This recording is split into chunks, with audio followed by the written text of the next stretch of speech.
Olá, meus amores, professora Ana Flávia, tudo bem com vocês? Hoje estamos aqui dando continuidade às nossas aulas online, onde iremos estudar o capítulo 10, o tempo e o clima.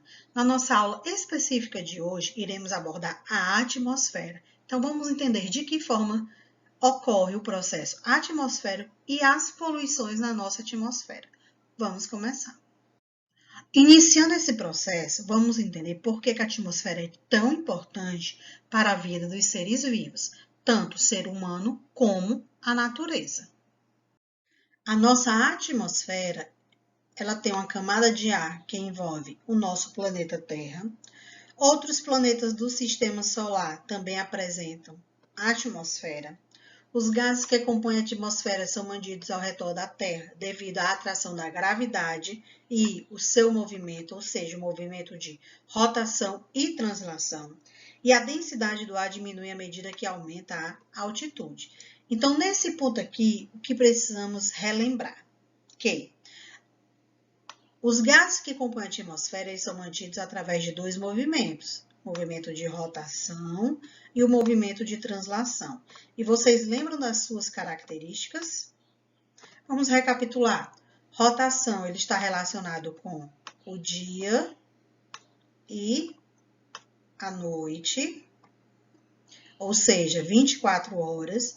Translação está relacionado com um ano, ou seja, 365 dias, mas que de 4 em 4 anos ocorre o ano bissexto, ou seja, 366.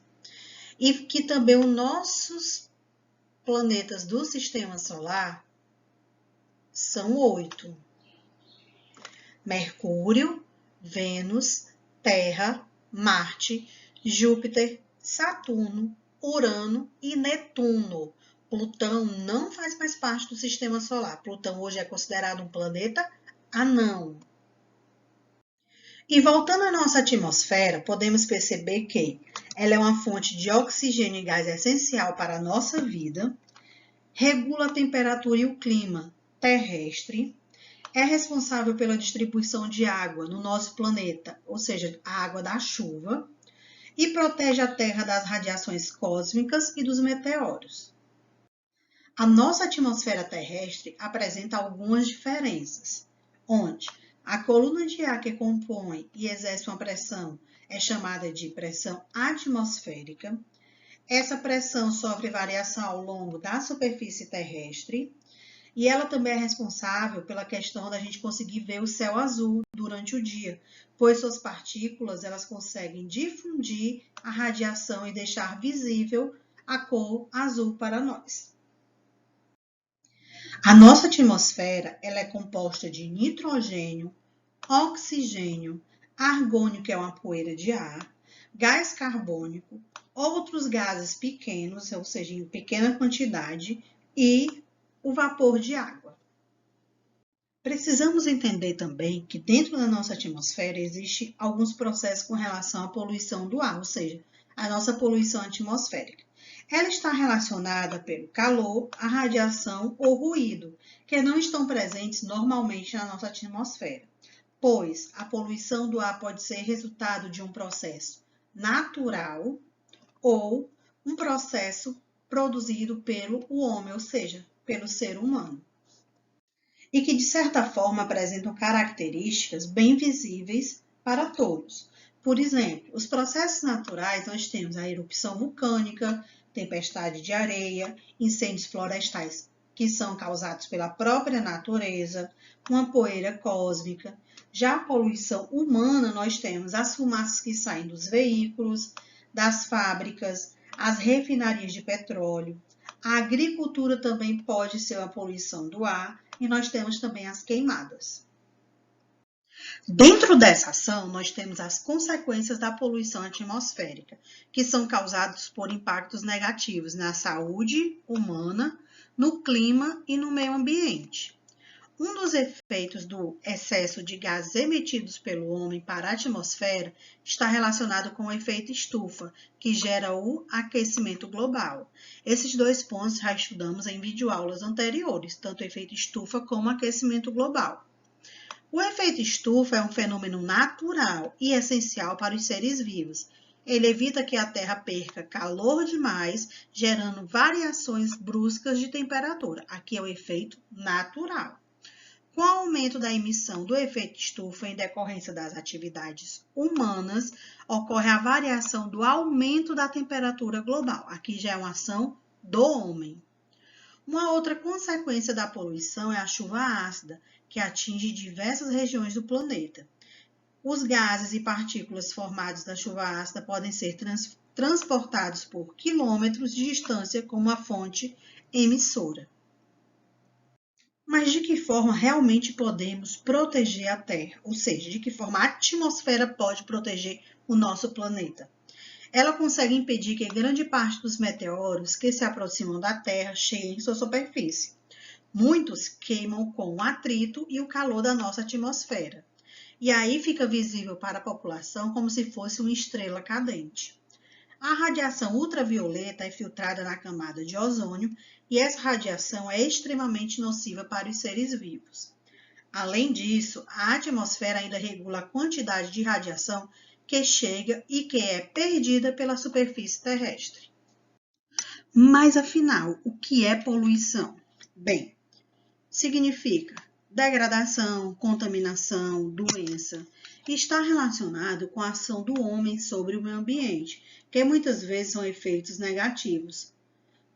Acontece muitas vezes que a nossa poluição num determinado local, seja na água, no ar ou na terra, obriga que muitas espécies de animais e plantas que vivem em condições formem outra maneira de se adaptar ao local por conta da sua poluição. Já em outros casos, por conta da alta contaminação, muitas espécies acabam morrendo ou entrando em extinção. A poluição do ar do planeta Terra pode ser ocasionada por conta das fumaças ou fumo, como é chamado, que sai das chaminés das fábricas, que sai dos escapes dos meios de transporte, através da incineração de lixo a céu aberto, o uso de inseticidas, sprays, tudo na questão do nosso ar. E você sabia que o nosso país, o Brasil, está entre os 10 países mais poluentes do mundo? Exatamente. Quem está em primeiro lugar como o país que mais polui é os Estados Unidos. Em segundo lugar, a China. Em terceiro, a Indonésia. E o nosso país vem em quarto lugar. Mesmo tanto nas escolas como em empresas que falam sobre a questão de cuidar do meio ambiente, cuidar do clima, questão de preservar, separar o lixo, reciclagem. Então, nosso país tem essa preocupação. Mesmo assim, ainda somos o quarto país mais poluente do mundo. E como já vimos, o efeito estufa ele é ocasionado de duas formas, o efeito natural e o efeito humano. O efeito natural, ele tem a retenção da parte da radiação solar na atmosfera terrestre, que se aquece como no interior, como se fosse uma estufa de plantas.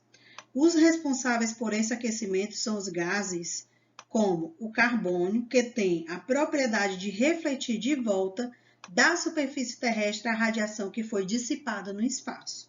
Aqui é uma ação natural. Já a ação humana tem como a queima de combustíveis fósseis, onde a humanidade agrava o efeito estufa, pois essa forma de geração de energia aumenta a concentração de gases na nossa atmosfera. E o nosso quarto ponto, a previsão é de que a nossa temperatura da atmosfera aumente de 1,4 para 5,8 graus, onde ocasiona a catástrofe e a elevação do nível dos mares através do derretimento das geleiras. E quais as consequências dessa poluição atmosférica para a vida das pessoas no planeta Terra? Bem, nós temos o aumento do efeito estufa, que gera o aumento global das temperaturas. Nós temos o degelo das calotas polares, ou seja, o derretimento do gelo, que faz com que suba o nível das águas do mar. E aí pode causar grandes problemas com a questão do nosso planeta e propriamente para o ser humano. A destruição da camada de ozônio faz com que a sua existência na estratosfera seja vital, pois absorve grande parte da radiação ultravioleta. E a sua exposição com relação à radiação ultravioleta afeta o sistema imunológico, causa cataratas e aumenta a incidência de cancro de pele, ou seja, câncer de pele, nos seres vivos. O que isso quer dizer? Que essa destruição da camada de ozônio causa doenças à vida humana, como as cataratas, ou seja, problemas de vista, de visão, sistema imunológico, asma, gripe e a questão de câncer de pele, por conta dos raios ultravioleta. Mas tudo isso pode ser evitado se conseguimos reduzir a utilização de transportes, utilizar transportes menos poluentes, utilizar transportes públicos e deixar o seu em casa quando for possível, reforçar os filtros das unidades industriais, reciclar o lixo, reduzir o consumo, reutilizar recursos, evitar o uso de CEPs e plantar árvores. Essas são algumas formas de conseguir evitar a poluição e aumentar o buraco da nossa camada de ozônio. E aqui encerramos a primeira parte do nosso capítulo 10, o tempo e o clima. Qualquer dúvida, tire no Class. Um cheiro no coração de cada um. Até a próxima e tchau!